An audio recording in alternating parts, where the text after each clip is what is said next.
अस्सलामुअलैकुम वरहमतुल्लाहि वबरकातुह।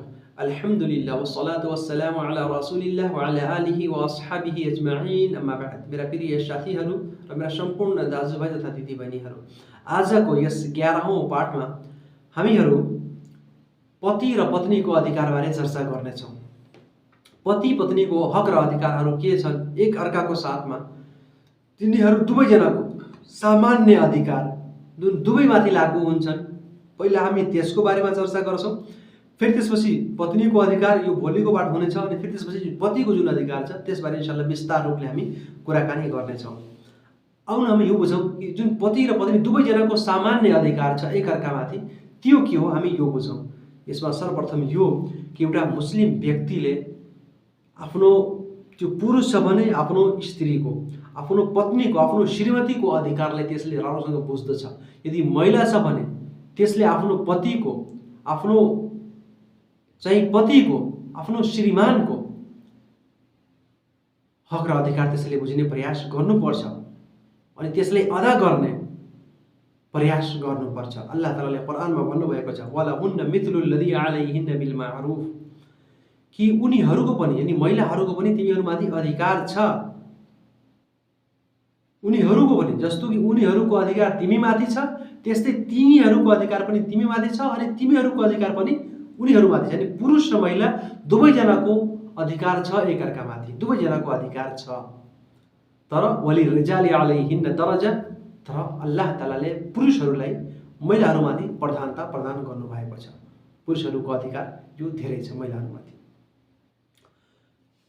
भने थाहा भयो कि दुवैजनाको अधिकार छ तर पुरुषको अधिकार अलि धेरै छ।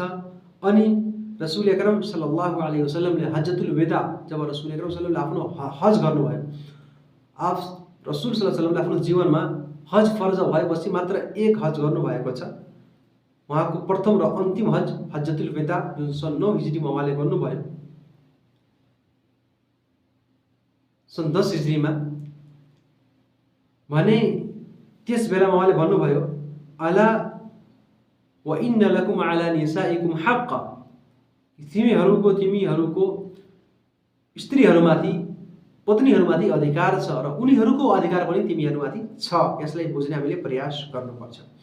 भने हामी आज बुझौँ कि जुन मैले बताएँ कि हुकुके मुश्तरका अर्थात् सामान्य अधिकार, दुवैजनाको संलग्न एक अर्कामाथि जुन अधिकार छ, जुन दुवैजनाले त्यसको पालना गर्नुपर्छ, त्यसको हेरचाह गर्नुपर्छ, त्यसमा कमी गर्नु हुँदैन। त्यो के हो हामी यो बुझौँ। पहिला यसमा सर्वप्रथम चाहिँ अमानत।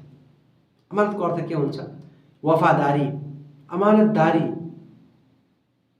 कुनै प्रकारको विश्वासघात नहोस् तिनीहरूप्रति, तिनीहरूको माया, प्रेम, स्नेह, मोहब्बत, त्यसमा कुनै प्रकारको चाहिँ त्रुटि नहोस्, कुनै प्रकारको सन्देह, शङ्का, उपशङ्का नहोस् एक अर्काप्रति।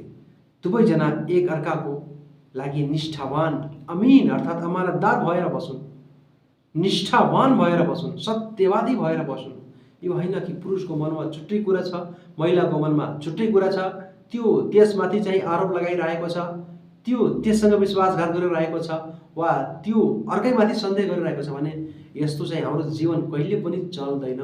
बरु हाम्रो संसारिक जीवन पनि नरक भइहाल्छ यस्तो अवस्थामा। यदि पुरुष र महिला, पति पत्नी, श्रीमान श्रीमती एक आपसमा चाहिँ खुसी छैनन् भने, प्रसन्न छैनन् भने कसरी आनन्दित हुन्छन् र कहिले तिनीहरूले चाहिँ प्रसन्नता प्राप्त हुन्छ र? कहिले पनि हुँदैन। त्यसैले पहिला कुरा यो दुवैजनाले गर्नुपर्छ। कुनै पनि प्रकारले थोरै वा धेरै विश्वासघात गर्नु हुँदैन। दोस्रो कुरा चाहिँ माया गर्नुपर्छ, एक अर्काको साथमा माया गर्नुपर्छ, आफ्नो मायालाई बढाउने प्रयास गर्नुपर्छ। एक अर्काको साथी भएर बसौँ, किनभने यस संसारमा तपाईँको जुन सबैभन्दा राम्रो फ्रेन्ड छ, तपाईँको बेस्ट फ्रेन्ड, तपाईँको सबैभन्दा राम्रो साथी तपाईँको श्रीमती हो। श्रीमतीको लागि त्यसको श्रीमान हो। त्यसैले एकअर्काको साथमा राम्रो तपाईँ विचार गर्नुहोस् कि एउटा नचिनेको व्यक्ति कहाँ कहिलेकाहीँ यस्तो विवाह हुन्छ कि एउटा पुरुषले महिलालाई चिन्दैन त्यो कहाँको हो, कसरी, तर वैवाहिक चाहिँ सम्बन्धमा तिनीहरू बाँधिन्छन्। जब तिनीहरूको विवाह हुन्छ, यो पवित्र नातामा जब तिनीहरू चाहिँ एकट्ठा हुन्छन्, एकत्रित हुन्छन्, एकजुट हुन्छन्, जम्मा हुन्छन् भने उनीहरूको प्रेम र माया यति बढ्छ भने आफ्नो चाहिँ जुन वास्तविक नातेदारहरू छन्, जुन हकिकी नातेदारहरू छन्, उनीहरूभन्दा पनि अगाडि बढिहाल्छ भने हामीले यो चाहिँ सही हो। अनि यसमा हामीले अरू चाहिँ अझ धेरै हामीले अरू राम्रो कुरा मिश्रित गर्ने र यसले अरू राम्रो र बलियो बनाउने हामीले प्रयास गर्नुपर्छ। अल्लाह तालाले यसैले कुरानमा भन्नुभएको छ, वमिन आयातिही अन खलक़ लकुम मिन अनफुसिकुम अज़वाजन लितस्कुनु इलैहा वजअल बैनकुम मवद्दतन व रहमा। यो अल्लाहको निशानी हो, यो अल्लाहको चमत्कार हो। अल्लाहले आफ्नो आयात भन्नुभएको छ कि अल्लाह तालाले तिमीहरूको सहजातिबाट, तिमीहरूकै सहजातिबाट, तिमीहरूको लागि अल्लाह तालाले के बनाउनु भयो? श्रीमती बनाउनु भयो, पत्नीहरू बनाउनु भयो। लितस्कुनु इलैहा, तिनीहरूसित प्रसन्नता प्राप्त गर, आनन्द प्राप्त गर, उनीहरू कहाँ गएर शान्ति प्राप्त गर। अनि तिमीहरू बीच अल्लाह तालाले माया, प्रेम, त्यसै गरी स्नेह र सहानुभूति बनाउनु भयो। एकअर्कासित सहानुभूति हुन्छ, एकअर्कासित मनुष्यहरू आनन्दित हुन्छन्, लाभ प्राप्त गर्छन्, खुसी हुन्छन्। यो अल्लाहको आयत हो, अल्लाहको निशानी, अल्लाहको चमत्कार हो। अनि रसूल अकरम सल्लल्लाहु अलैहि वसल्लम भन्नुभएको छ कि मल्ला यरहम ला युरहम। यो सामान्य कुरो हो, जुनसुकै व्यक्तिले रहम गर्दैन, दया गर्दैन, त्यो पनि दयाको पात्र हुँदैन, त्यो पनि दयाको पात्र हुँदैन। भने हामीले एकअर्कासित चाहिँ माया गर्नुपर्छ, एकअर्काको निष्ठामा सन्देह गर्नु हुँदैन, बरु निष्ठामा विश्वास गर्नुपर्छ, विश्वासघात गर्नु हुँदैन, बरु उनीहरूको साथमा बसेर विश्वास गरेर, दृढ विश्वास गरेर आफ्नो जीवनयापन गर्ने उनीहरूले चाहिँ प्रयास गर्नुपर्छ। त्यसै गरी मेरो भाइहरू, अर्को कुरा जुन छ कि अथकाल मुतबादिला, यानि दृढ विश्वास, सत्य विश्वास, अटुट विश्वास एकअर्कामाथि, कुनै प्रकारको सन्देह र शङ्का नहोस्। र त्यसै गरी चाहिँ तिनीहरू शुद्ध मनले एकअर्कासित माया र प्रेम गर्नु, दुवैजना, पुरुष पनि र महिला पनि शुद्ध मनले। यो होइन कि पुरुष आफ्नो श्रीमतीलाई पनि राखेको छ अनि त्यसको विचारमा, त्यसको जीवनमा अर्को पनि एउटा महिला छ। यो सही जीवन हुँदैन। यसको नतिजा, यसको परिणाम एकदमै भयङ्कर हुन्छ, नराम्रो हुन्छ। अल्लाह तालाले भन्नुभएको छ इन्नमल मुमिनुन इख्वा, कि मुस्लिमहरू त आपसमा भाइ हुन्। मुस्लिम चाहे त्यो महिला होस् वा पुरुष होस्, पुरुष छ भने मेरो भाइ हो, महिला छ भने मेरो बहिनी हो। बहिनीको नाताले पनि, दिदी बहिनीको नाताले पनि हामी सम्पूर्णजनाले राम्रो व्यवहार गरौँ।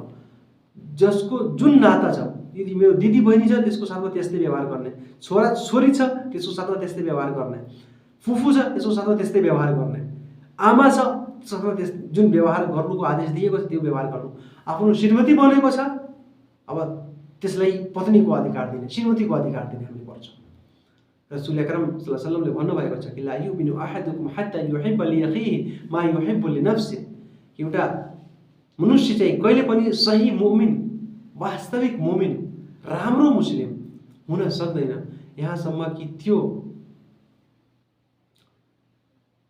आफू लागि चाहिँ आफ्नो साथीको लागि त्यही नै पसन्द गरोस्, त्यही नै मन पराओस् जुन त्यो आफू लागि मन पराइरहेको छ।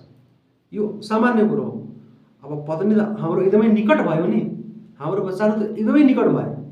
यहाँ भाइको कुरा भनिएको छ यहाँ, तर पत्नीलाई हामी जे पनि खाइरहेका छौँ आफ्नो पतिलाई हामी दिनुपर्छ।